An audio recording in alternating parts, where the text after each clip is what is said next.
Welcome back to Open Med School.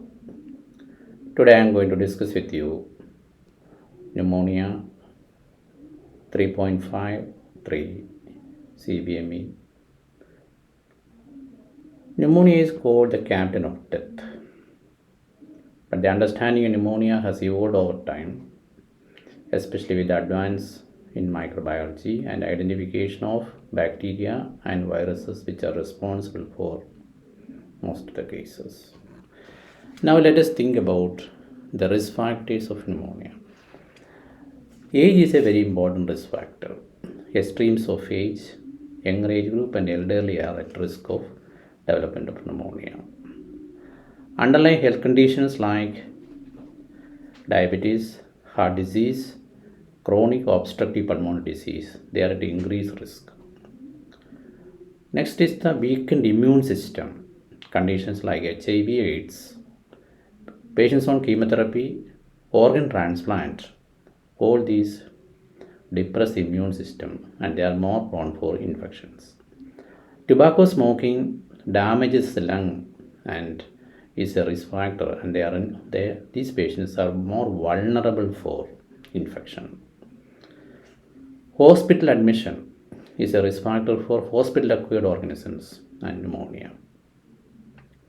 As we know, pneumonia, the term means infection of the lung or inflammation occurring in the lungs.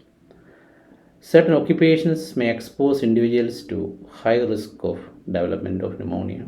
For example, healthcare workers, they are exposed to, for example, during COVID time, there is increased incidence of infection in the healthcare workers. Agriculture workers are exposed to dust and chemicals, animal droppings, and construction workers are exposed to pollutants and dust. Immune system, a robust immune system is crucial for preventing infection in the lung. And in addition to the factors that we have already mentioned like diabetes and chemotherapy, nutrition is important. Adequate nutrition is essential for a healthy immune system. Vaccinations. Many of the pneumonias can be preventable. For example, some protection is given to COVID by the COVID vaccine. Pneumococcal vaccines are available.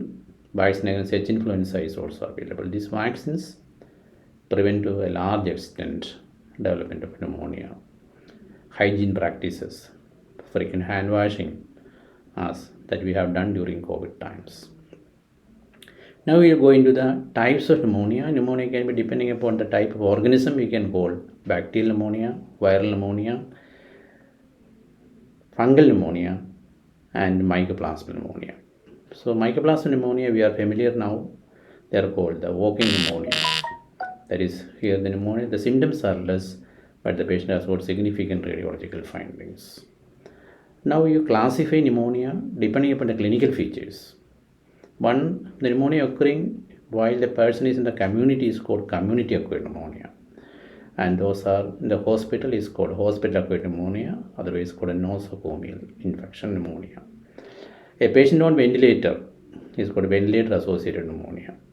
And we call hospital acquired pneumonia once the pneumonia occurs after 48 hours of hospital admission.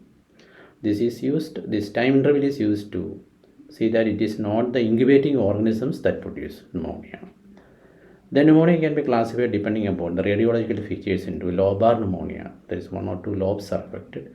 Second is the bronchopneumonia, that is occurring different parts close to bronchus and infection occurring close to the bronchus. There the different areas can be affected. Sometimes pneumonia can be due to aspiration. They are called aspiration pneumonia. This occurs especially when there is difficulty in swallowing. Somebody has got a altered sensorium, or a patient is in coma, or a patient has got esophageal obstruction that can lead on to aspirations, or anybody with swallowing difficulty. Pneumonia can be classified depending upon the severity. There are different scores are like pneumonia severity index. Admission to hospital can be decided by what is called CURB 65 scoring. We'll study about it at a later time. So the next session will be discussing about the clinical features and how to clinically make a diagnosis of pneumonia. Hope this was useful to you. Thank you. Bye.